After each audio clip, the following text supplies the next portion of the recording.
अस्सलाम वालेकुम। अदा ही कहानी अकुल वक्त जे झेड़े जो। एक बेरे अकुल वक्त अची पाण में अटकिया। अकुल चे तो त आऊं वॾो, वक्त चे तो त आऊं वॾो। नेठ ॿिन्हनि फ़ैसिलो कयो कि माण्हू ते हली ज़ोर आज़मायूं, पोइ पाण ई ख़बर पवंदी त केरु वॾो आहे। हिकु बकरार के माण्हू वटि महीने ते बकरियूं चारींदो, राति ॾींहुं बकरियुनि सां गॾु रहंदी। हिन में बकरियुनि जहिड़ियूं आदतूं पइजी वियूं हुयूं। पाणी बि बकरियुनि वांगुरु ऊंधो थी पींदो, मानी बि उन वांगुरु खाईंदो। उन मुल्क जे बादशाह खे धीउ जी शादी करणी हुई। शहज़ादी तमामु सुहिणी हुई। जीअं करे मुल्कनि जा बादशाह तोड़े शहज़ादा शहज़ादी जी संग जी घुर करण लॻा। बादशाह ख़्यालु कयो जेकॾहिं कंहिं हिकिड़े खे संग ॾींदुसि ॿिया सभु नाराज़ थींदा, कंहिं सां फिटाइणो बि कोन्हे। तंहिं करे छो न अहिड़ी अटकल कजे जो लाल बि लभे ऐं पिरत बि रहिजी अचे। सो यकदमि पड़ो ॾियारी त फलाणे ॾींहुं फलाणे मैदान ते चूंडरी डरंदी। जीअं माण्हू जे मथां चूंडरी ईंदी तंहिं खे शहज़ादी जो संग मिलंदो। मुक़ररा तारीख़ ते ॾींहं ते परे परे जा बादशाह शहज़ादा अमीर तोड़े ग़रीब सभु अची हुन मैदान ते गॾु थिया। ख़ुदा जी कुदरत सां उहो बकरा घुमंदो फिरंदो अची उते निकितो। माण्हुनि जो हुजूम ॾिसी दिलि में ख़्यालु कयईं त लकाउ ॾिसिजे। सो वधी अची हिकु पासे ते बीठो। अकुल वक़्तु बकरा जे पुठियां अची उन मेड़ में पहुता। वक़्तु अकुल खे चयो, हाणे मुंहिंजो मज़ो ॾिसजांइ, आउं उन बकरार सां साथी थो थियां, पोइ अमीन थिजां त केरु सरस आहे, केरु वॾो आहे। अकुल चयो, ठीकु आहे भली, तूं पंहिंजो ज़ोर आज़मा। आख़िर बादशाह चूंडरी फिराइण जो हुकुम ॾिनो। चूंडरी फिरी सिधी अची उन बकरा जे मथां बीठी। सभई हैरान थी विया। चूंडरी वञी हिकु ग़रीब ते डरी आहे जंहिंजा कपिड़ा लीड़ूं लीड़, वारनि में मिटी जा मण पियल अथसि। शहज़ादनि ऐं बादशाहनि जॾहिं ॾिठो त सुहिणी शहज़ादी हिकु ग़रीब खणी वञे थो, ख़ुदि बादशाह बि ॾाढो ख़ुयारु थियो। पोइ आख़िर फ़ैसिलो कयूं त चूंडरी वरी फिराइजे। ख़ुदा जे कुदरत सां ॿियो दफ़ो बि साॻी कार थी। चूंडरी फिरी फिरी अची बकरार ते बीठी। लाचार अंजाम मूजिबि बादशाह बकरार खे पंहिंजे न्याणे करे क़बूलियो ऐं खेसि कपिड़ा लटा पाराए संवारे वसूल कराए माण्हुनि जहिड़ो माण्हू करे पंहिंजी न्याणी परणाए ॾिनी। निकाह खां पोइ बकरार खे मानी मिली। हिन दस्तूर मूजिबि बकरियुनि वांगुरु ऊंधो थी खाधो। माण्हुनि खे संदसि उन आदत जो ॾाढो तजब लॻो। शहज़ादी वटि छॾे आयूं, उते बि बकरियुनि वांगुरु हकलियूं पियो करे। वीचारी शहज़ादी खे ॾाढो अरमान थियो ऐं माठ करे वेठी। आख़िर बकरा जी हालत ॾिसी शहज़ादी खे पक थी बकराड़ में तिर जेतिरो बि अकुल कोन्हे, पोइ छो न साणसि शर्त रखी 2-3 सुवाल पुछां, जंहिंजा ही जवाब ईअं उबता ॾींदो सफ़ाई जी सज़ा ॾियारे हिन खां जिंद छॾायां। ऐं बकरार खे चयईं, आउं तोखे 3 सुवाल पुछां थी, जेकॾहिं उन्हनि जा सही जवाब ॾींदे त वाह, न त फाही ते चढ़णो पवंदई।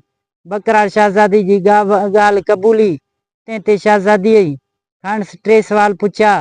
ॿुधा त पेट कंहिंजो चङो, जर कहिड़ो चङो ऐं गुल कहिड़ो चङो। बकरार जवाबु ॾिनसि त पेट पले जो चङो, जर काठी जो चङो ऐं गुल गुलाब जो चङो। बकरार जा उबता जवाब ॿुधी शहज़ादी कावड़ में तपी बाहि थी वई ऐं यकदमि वज़ीरनि खे घुराए चयईं त हिन बेवकूफ़ खे वठी वञी फाही ते चाढ़ियो। अकुल ऐं वक़्तु ॿिन्ही तमाशो पई ॾिठो। अकुल ॾिठो त हाणे मुड़ुसु थो मरे, मुड़ुसु हथनि खां वञे थो। सो वक़्त खे चयईं, तूं हिन जो भलो कयो शहज़ादी जो संग वठी ॾिनो।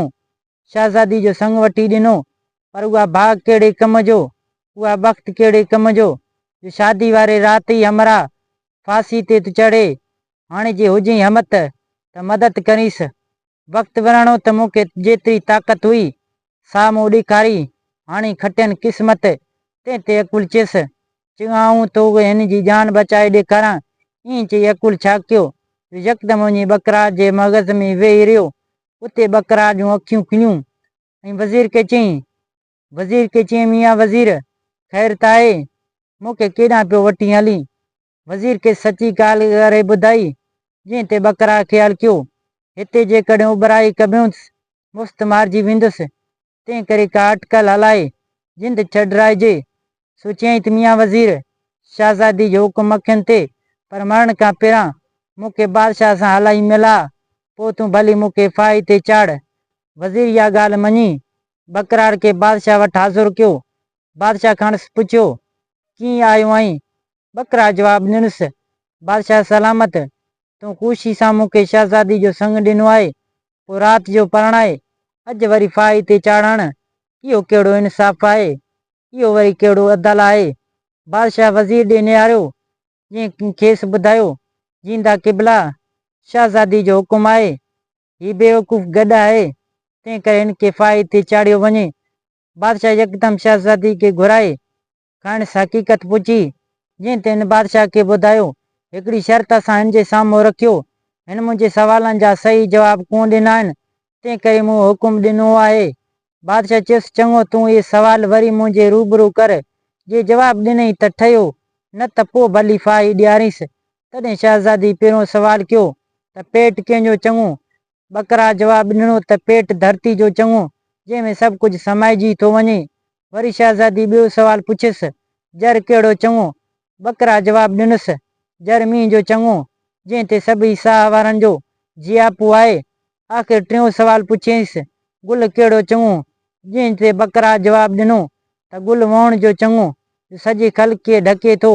उहो जवाबु ॿुधी बादशाह धीउ खे चयो, मां हीअ त समूरियूं ॻाल्हियूं अकुल वारनि जूं आहिनि।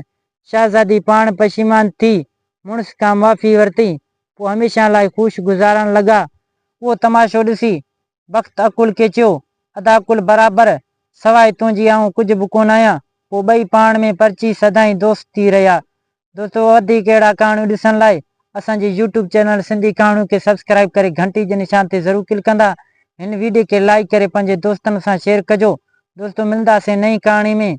हिन वक़्तु अल्लाह हाफ़िज़।